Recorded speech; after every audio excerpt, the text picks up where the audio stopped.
Kia ora whānau. So here we are with amazing Sue Gray. How are you? I'm great, thank you. Yeah, it's good to see you again. Yeah, absolutely. Times have changed since I actually first met you back in October of 2021. Indeed, yeah. Back in the Freedom Rights Coalition movement. It was pretty crazy how it's just gone from maybe a couple of 100,000 people to this insane movement now, right? Mm-hmm. Yeah. So just introduce yourself for ones that don't know who you are, and Thanks. So I'm Sue Gray. I'm a lawyer. I've got a background in science, biochemistry and microbiology. I've specialise in emerging issues. I've done a whole lot of the cases that most people don't like doing, challenging the government for often illegal conduct. But at the moment, I'm the candidate for the New Zealand Outdoors and Freedom Party in the Tauranga by-election. Awesome. And how do you feel about that?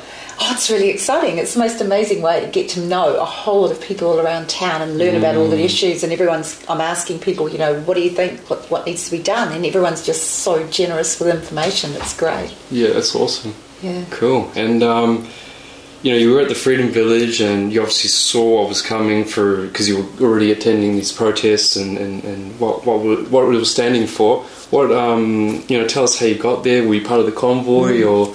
What took you there? So we joined the convoy, but we basically joined it on the morning. We went to have a look, and then we thought, actually, this is awesome. We've got to do this. So we joined at Taupo, and we followed it down through Hawke's Bay, and just blown away by all of the people watching, standing out in the rain with their umbrellas and gumboots, and just all these families and people thanking everybody, and it was just amazing. So we went down Palmerston North, stayed the night there, went down to Wellington first thing the next morning, and we stayed pretty much the whole occupation except for a quick trip up north for a meeting that we had to go to. Amazing. Yeah.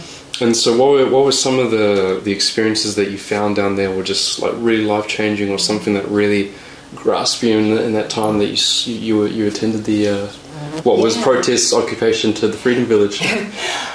One of the most amazing things was seeing that the New Zealand number 8 wire mentality, that Kiwi spirit, was still there, and it had just been resting, but when people were put to a challenge, they stepped up and they did whatever needed to be done.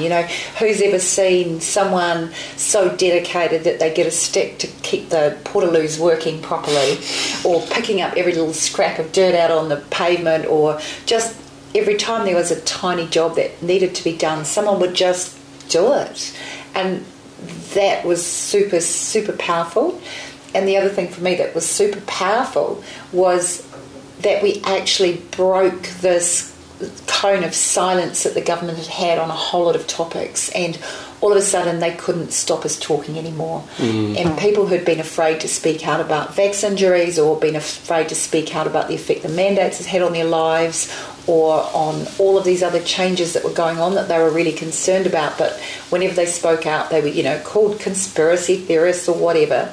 All of a sudden you're in an environment where you could actually say what you wanted to say, and that was super amazing as well. And just seeing the effect on Kiwis from all walks of life, all parts of the country. We had people there from Stewart Island, from Great Barrier Island, I'm not sure about maybe Chatham Islands, but certainly throughout the North and South Island, that had come for their own reasons, often like us, sort of a bit like the Pied Piper, you just kind of, one minute you weren't there and then you were there. And they all came because they just, I guess, felt this kind of spiritual need to be there. So that was really cool. On the not so good, I have never witnessed such police brutality. That was my next base to ask you. You were there all the time, basically, and when they did what they did, tell us more, obviously, your version, and comparing to what the media's been saying. I don't watch it, but all I know is I was there doing my thing, and obviously you were there too. Yeah, well, on the first day, I didn't see any police at all. And on the first day, there were a couple of security guards. In fact, I went up to one of them to ask if I could use the toilet in Parliament, because it's a public toilet, and I couldn't see why I wouldn't be allowed to use it. But disappointingly, he said no. And I had to go to the railway station instead, because at that stage there was just a whole lot of people and no facilities.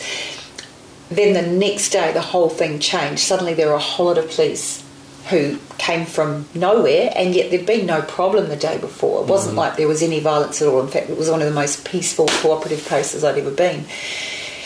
then the next day or so after that was that terrible day when the police attacked a lot of the protesters who were just trying to peacefully sit, sing the national anthem, chanting peace and love, peace and aroha, and those amazing scenes. I actually missed that. That was when we had to go up north to a meeting, so I missed that day, but I felt pretty involved because some of the people who were arrested by the police rang me. So as we were driving north, I was on the phone to them in the police cells and trying to help them first understand what was even going on, because at the start the police didn't even know what they'd charged them with, which is outrageous in itself, and then trying to help them get out of the cells.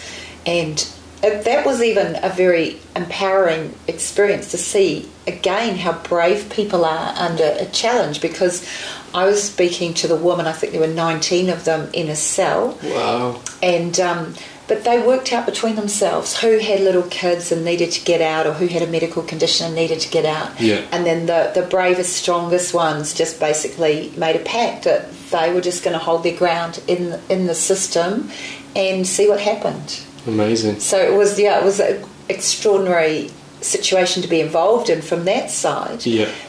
But then when you watch the police violence on the other side, that really started on that day and then ramped up as the event went on. That was heartbreaking. Mm-hmm. And the only time I saw any violence at the Freedom Village was when the police provoked violence. The rest of the time, people were just really cooperative, relaxed, happy, singing, dancing, eating, chatting, doing all the things that people do at a music festival or whatever.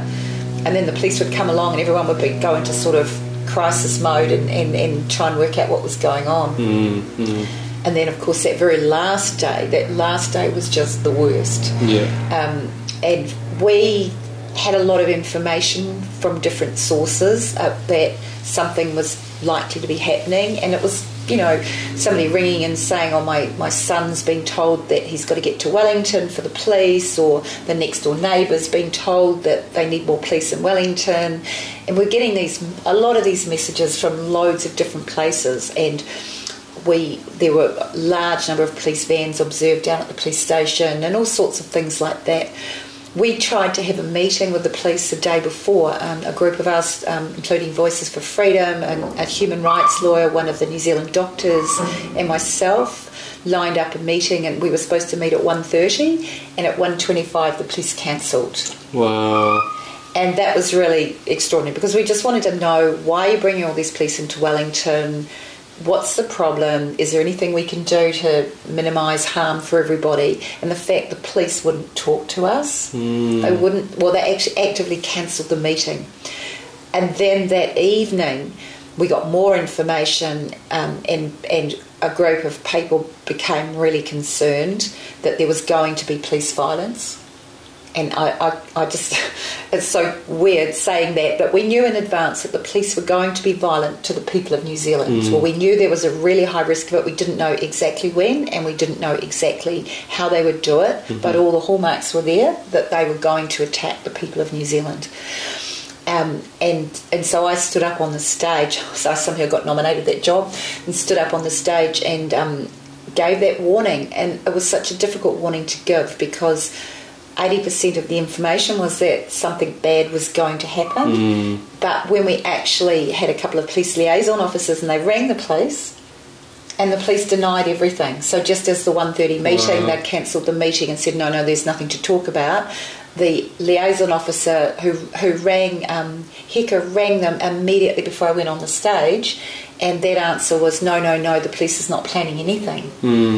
And yet still I guess my gut instinct was that something bad was coming, and most of the evidence was something bad was coming. And so I got up on the stage and warned people that, really just what we knew. I just gave them the information we knew and said, look, if you've got children or if you're feeling vulnerable, now's a good time to make yourself safe, get out of here.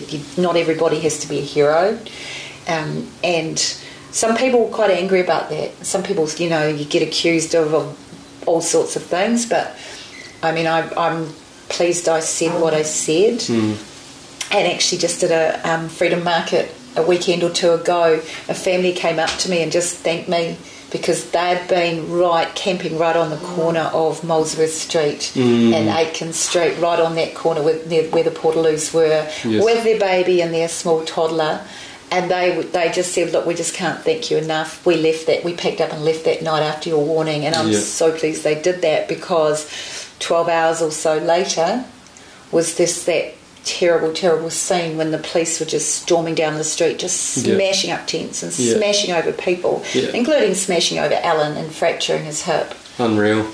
And just like a team of RoboCops, just no compassion, no connection with the people, no care about the law. It was just like they'd been told to just go and do a job for whatever reason. I'd love to see the paperwork, but for whatever reason they did not care what harm they caused. That was the impression I saw. Yeah. Well, I actually do remember talking to you. You were right, about 12 hours or so later. It was about 5:36. You were on my live, and because I missed your speech, but everyone came to tell me, obviously, so I could notify people as well. And I remember your face going, Louis, they're coming, and I thought, I could feel that energy from you saying and I remember actually going to Bunnings and getting a whole bunch of us, and we all got masks and all that sort of thing to get protection, because we're like, who knows if they're going to throw sprays and all this sort of thing. We had no idea, and so just knowing your energy and your presence when you told me that, I'll never forget it.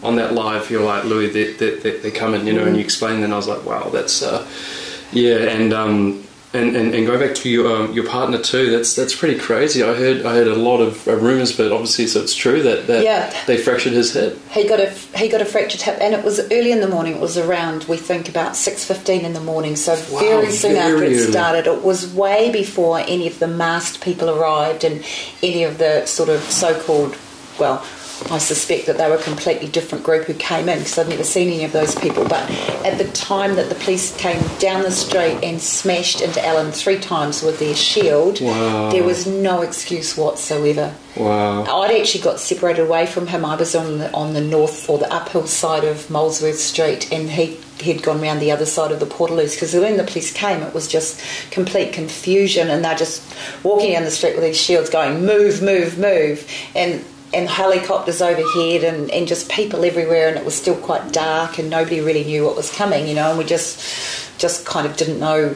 what they wanted or what we could do. And I was trying to ask them, well, why are you doing this? What powers are you acting under? Why have a whole lot of you got your numbers covered up? Why are you wearing police uniforms without a number? You know, you shouldn't have been allowed out on the street like that in the first place.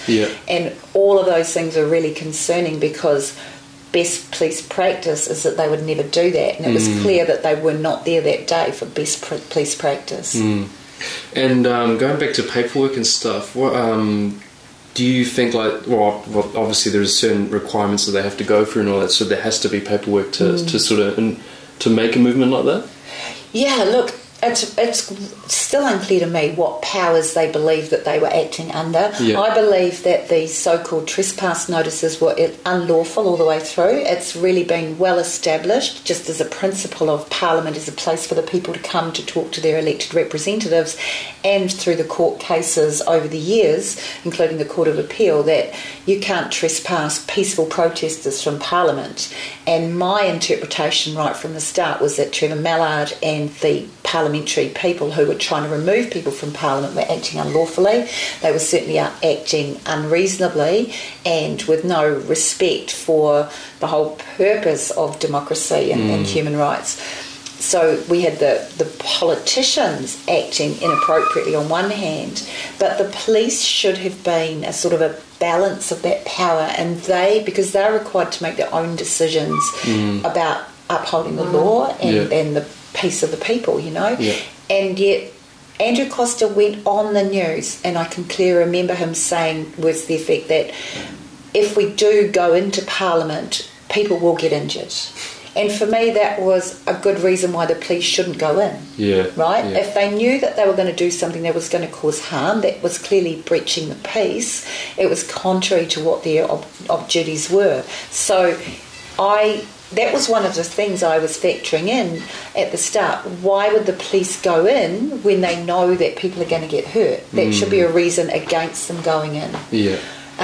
And yet they did, and I can only assume it was from political pressure. Now, so the day or two before they went in, I went and asked quite a few of the police officers on the street, what powers are you acting under? So you've got these concrete bollards across the street, you're stopping the toilet cleaning truck coming in, you're stopping vehicles coming and going, you're clearly restricting free movement on the street. What powers are you acting under? And they didn't know. And they said, oh, well, go and talk to the guy down the street, he's our sergeant. So I went and talked to him, and he didn't know either. And then he rang someone, and I waited around for probably 20 minutes while he rang, and then he came back with a really sort of vague answer.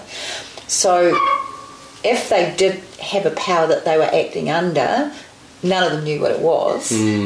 You would have thought before they got sent out on a shift, you're manning these bollards, we're acting under the Policing Act section whatever, and this is the reason why we're doing it. But it was the opposite of that. They didn't even know why they were doing what they were doing. And that was just on the days when it was relatively peaceful. Yeah. On the days when, on that final day, I hate to think what power they thought that they were acting under, but as far as I can tell, there's no such power anywhere in the New Zealand law. There's no power for the police to come and assault people, push people, smash property. I mean, they just came down the street. Yeah. I watched them. They smashed tents in the churchyard.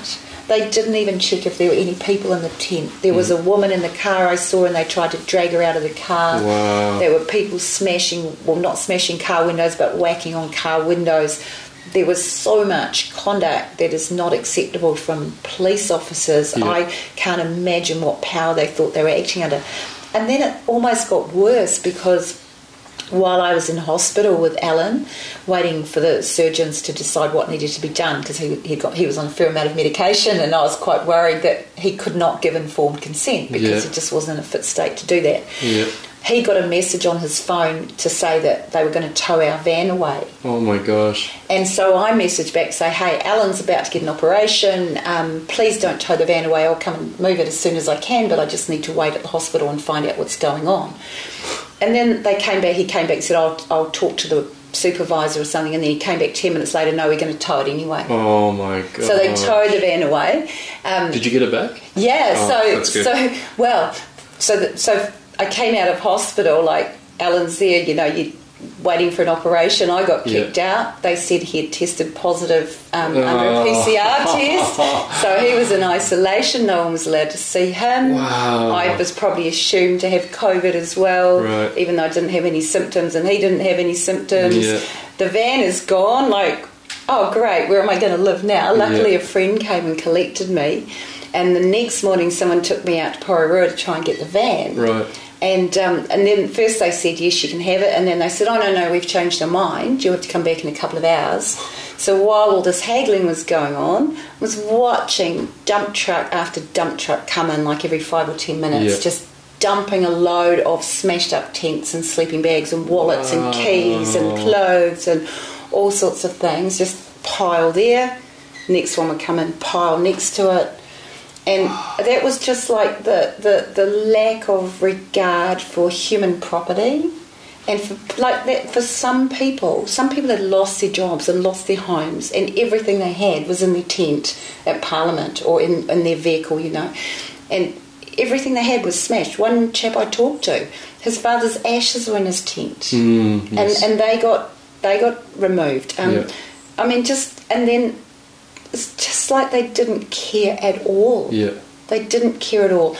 We actually had a meeting that evening, a group of us, to see if there was anything that could be salvaged, and a group offered to go to the rubbish or the holding place at Porirua and go through stuff, because there was loads of like brand new equipment there, and also people's wallets and keys and all sorts of things, and we asked if we could go through it and just try and salvage stuff for people, and they said no. So under all these things that they've done, how long have you been a lawyer for? I've been a lawyer for close to 30 years. 30 years. There is nothing that you know of in the terms of New Zealand law that they could have done any of what they've done? No. Nothing. Their job is to keep the peace. What they've done is completely the opposite. Yeah. I just can't imagine how they're going to justify it. And indeed, I know they're going to have trouble justifying it, because I've done a whole series of official information requests right throughout the protest and afterwards. and they haven't answered a single one yet, they just come back and say, oh, there's too much information, it's going to take too long, or we'll give ourselves another extension, or whatever. And how about the covering? I noticed when I was there, the covering of the badge numbers. Yeah. What do you think about that? Isn't that quite illegal in itself? Absolutely. Look, it's very clear law that every police officer on duty must have his number on display. And all the tape over numbers, and some of them, I was going along at one stage videoing numbers and then videoing, oh, yeah, here's number whatever, oh, this officer next to him has got a police uniform but they don't have a number, why is that? Asking them, they wouldn't answer, of course. Oh, the person next to them has got number whatever, in the expectation that at some point we'd be able to go back and say, oh yeah, these people are working together, and so this person, we can find out who they are and why they're not wearing a number. But I've also talked to retired police, and they say that the police sergeant's duty is to not let his people go out on a job until he's checked that they've got all their uniform on correctly. Wow. And that they've got the right equipment and they haven't got any equipment that they shouldn't have. Because another thing is obviously the police, when they're not in full uniform, when they take off their hats, actually they can get a misuse of conduct, isn't it? They can start using force that's... Yeah. Look, I don't know where all this came from, but it's definitely true. The days that they came out without a hat were the days that they were planning to be violent. Right. There's I was watching it after someone told me about it. I didn't learn about that anywhere in law school or anything, but after I started observing it was absolutely true. Yeah. The day they come out with a hat, watch out, everybody. Yeah, interesting, eh? And then obviously the last day they had ride helmets, so it's different. Shields, ride helmets, goggles. Massive, like, cricket pads, some of them. Looked like they were going full war mode, wasn't it? Whoa, hang on, guys. There's just like these women and children and men and elderly and a whole mix of New Zealand society, and you're going to attack us with all that gear? Unreal, though. Yeah, and unreal. In all your time, you've obviously attended protests and seen, through the years how much it's changed. Has there anything like that happened in your lifetime in terms of how they use that force and, the end using the rubber bullets and the tear gas and just everything combined? I've never seen anything like that. I saw some pretty outrageous police conduct in Auckland when Emil Leaf was doing his hikoi for 1080 Poison, and there was a peaceful protest. He'd already walked all the way from Cape Reinga.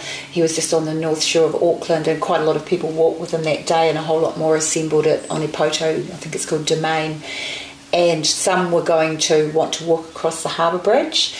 Others had vehicles lined up ready to go on a bus and whatever. And as people came out of that park, well, I was actually in a vehicle with a friend, and someone came running to get me. So we need some help quickly. So I went over with them, and just as they'd gone around the corner, there was a line of police there. And a bit the same, just standing there and not making any eye contact and not answering any questions. For a large number of police, maybe I can't remember now, maybe 50 or 60 police, which to me was the most I'd ever seen. And I thought that day was really inappropriate police conduct, and they ended up assaulting Emil, even though he wasn't going anywhere near the harbour bridge. He was going the very direction that they told him to go. But that in Wellington was just orders of magnitude worse. And how about there have been rumours that they might have imported some police unit from maybe Australia or something like that. Do you think that's a possibility? Or look, I've heard lots of suggestions. I've heard that they brought in corrections officers, that they brought in some overseas people, whatever. I don't know, but the fact is that none of them should have behaved how they did. There's no excuse. Whoever they were, the police Minister Andrew Costa is responsible for the conduct of the police, and each of those sergeants or whatever they were on duty should have been responsible for their squad of police. And they can't just say, oh well, we brought in someone else and so we didn't know what he was going to do on the day. And in terms of that as well, do you think people like your partner that actually got superly assaulted and actually got badly injured and hurt, do you think that people will be able to take these officers to court or anything like that? Do you think there'll be anything done by that or of that day, or even during any of that protest time? Yeah, look, there needs to be urgent court proceedings to hold people to account, because if we don't hold people to account, they just keep behaving the way they've been behaving. And as the people of New Zealand, we cannot allow our representatives, whether they're our political representatives or our police, to behave the way that they behaved. I've been waiting to get information, and I should have had it all by now, because I always like to get all the information first and then decide how to pitch things. But if they don't hurry up, I mean, I'm sure Alan's going to file proceedings. He's going to have to. I mean, look, he went from being a very healthy outdoors hunter-fisher person to being in hospital for almost a week. Wow. And 10 weeks later, still in severe pain and limited ability to move, nothing like what he could do before.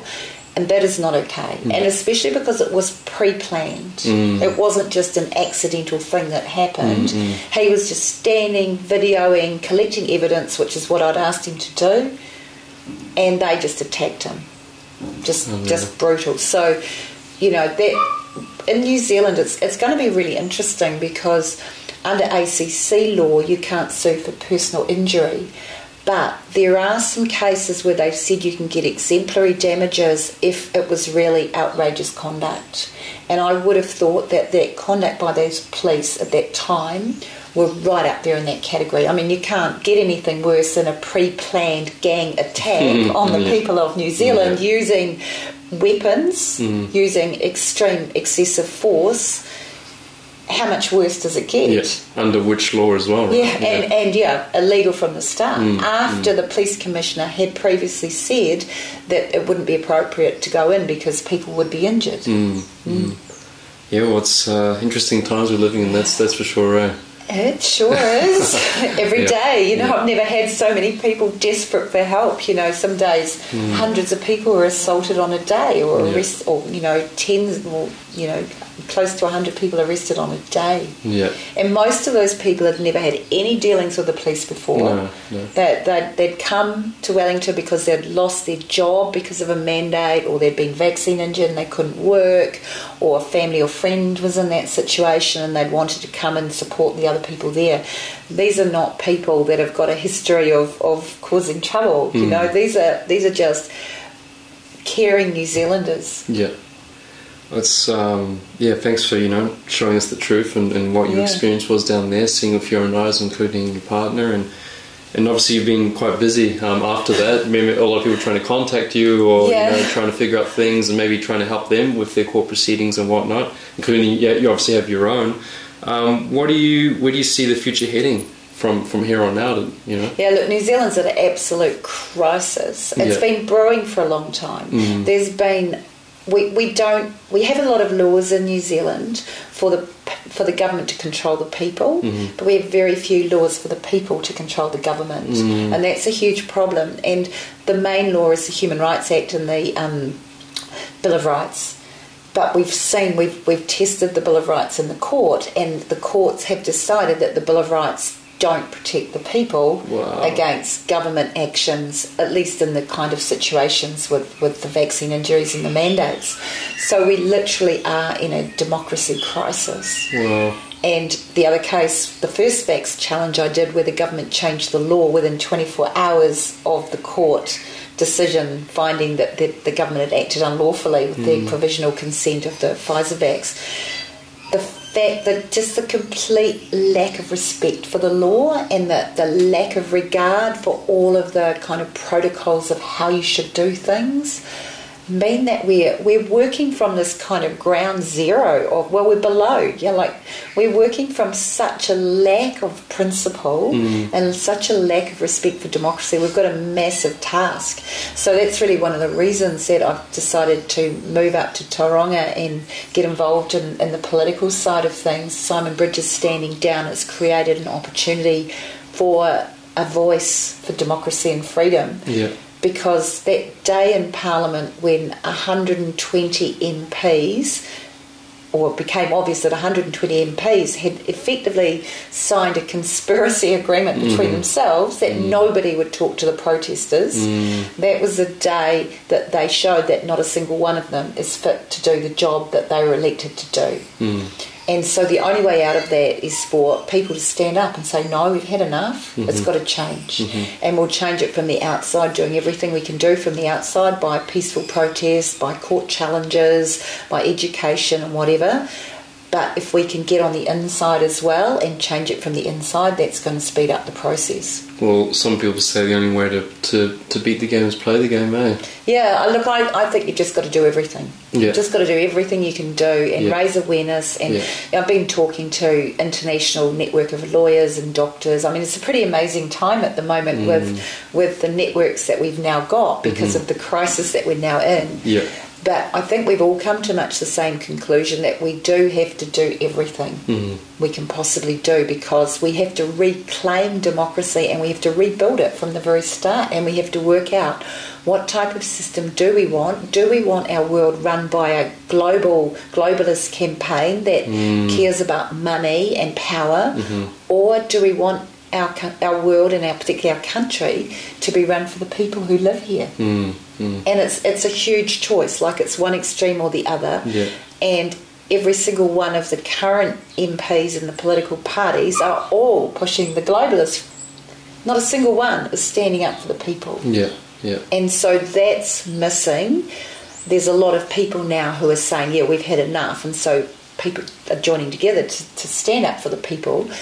But we've also got to raise enough awareness of the general public of why we need to do this. That you can't just sit back and think everything will be okay. The mandates have gone for a little while, or, it's not too bad at the moment. If we do what we're told, everything will come right. No. We have to actually hold this system to account and change it. And if we don't challenge it, it will just take us over. So we really have no choice if we want to have a future, a future of the kind of future that we've all had, where we've got the freedom to go to the beach and go to the mountains and go and hang out with our friends and do the just normal things that we want to do. But even grow veggies in our garden, collect our own rainwater. They're trying to control everything. They're trying to control fishing. They're poisoning the animals in the bush so you can't go hunting. They're everywhere the tentacles are. And I think the good thing out of all this is a lot of people have kind of just been ignoring it, but now it's really in the spotlight. Yeah. So. And what would be maybe your one message from here in New Zealand to the rest of the nation and to the rest of the world about this current situation too? People power is the only solution. But it's up to us. We've got a chance to step up and all add to this massive ripple that's becoming a tidal wave. And if enough of us do it, we can reclaim our country and our freedom and our lives. But if we're complacent and we just can't be bothered, we sit back, we're going to lose it all. So, no, we've just got to do it, and we've got to do it now, and we've got to do everything we can do. Awesome. Thanks, Sue.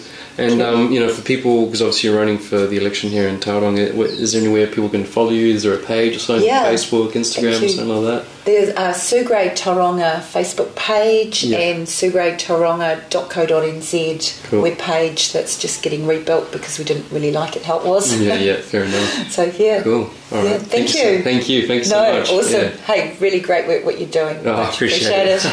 Wonderful. No, really, really awesome. Thank you. The networking, sharing the word is just such an important part of all this. Do what we can, eh? All do what we can.